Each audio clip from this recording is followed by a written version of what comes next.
Guys welcome back to our channel. Happy వీకెండ్లో మీరు ఎలా ఎంజాయ్ చేస్తున్నారో చెప్పండి. లాస్ట్ వీడియోలో చెప్పాను కదా, చికెన్ విత్ గారెలు చేద్దామని ఫిక్స్ అయ్యాను అని చెప్పి ఇంకా చికెన్ అయితే క్లీన్ చేసేస్తున్నాను సాంగ్స్ పాడుకుంటూ. ఇంకా మా హనీ పెద్దమ్మాయి అయితే వచ్చింది, ఇంకా మొత్తం పనులన్నీ చేసేస్తుంది. దానితోడు వాళ్ళ డాడీ ఒకటి చేరయ్యారు. ఇంకా మా హస్బెండ్ అయితే మా హనీ కన్నా చాలా చిన్న పిల్లోడు, ఒక పనికి 4 పనులు చేస్తారు. ఇలాగే మీ ఇంట్లో కూడా ఉంటారా? కామెంట్ అయితే చేసేయండి. నాకు 5 years అయింది మ్యారేజ్ అయ్యి. నేను ఈ 5 yearsలో 2 times, ఇది సెకండ్ టైం నేను గారెలు వేయడం. ఎప్పుడో హనీ పుట్టక ముందు ఒకసారి గారెలు వేసాను, మళ్ళీ ఇంకోసారి అయితే వేయలేదు. గారెలు ఒకే హ్యాండ్తో వేయాలంట, మన అది రైట్ హ్యాండ్తోనే, లెఫ్ట్ హ్యాండ్ కానీ ఇంకా ఇలాంటివి యూస్ చేయకూడదంట. అలా మీకు ఎవరికైనా తెలుసా? తెలిస్తే కనుక నాకు కామెంట్ చేయండి. ఈ విషయం నాకు ఎప్పుడో తెలుసు. సో నాకైతే ఒక్క హ్యాండ్తోనే వేయగలను నేను, అంటే పాలిథిన్ కవర్స్ కానీ ఇంకేది యూస్ చేస్తూ అయితే వేయలేను.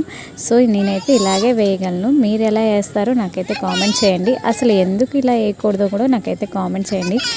పక్కన వచ్చే వాయిస్ని అయితే ఇగ్నోర్ చేసేయండి, ఎందుకంటే మేము ఈవినింగ్ పార్క్కి వచ్చాము. సో అందుకనే ఇంకా గారెలు చికెన్ అయితే చాలా బాగున్నాయి. అసలు మా హనీ అయితే ఇంకా బాగున్నాయి, చాలా బాగా వేసావు అని చెప్పారు. ఇంకా మా హనీ మా ఆయన అయితే ఫుల్గా తిన్నారు. అంతే కదా, మనం చేసింది మన వాళ్ళు తింటూ ఉంటే మనకి చాలా హ్యాపీగా ఉంటుంది కదా. నిజమేనా కదా చెప్పండి.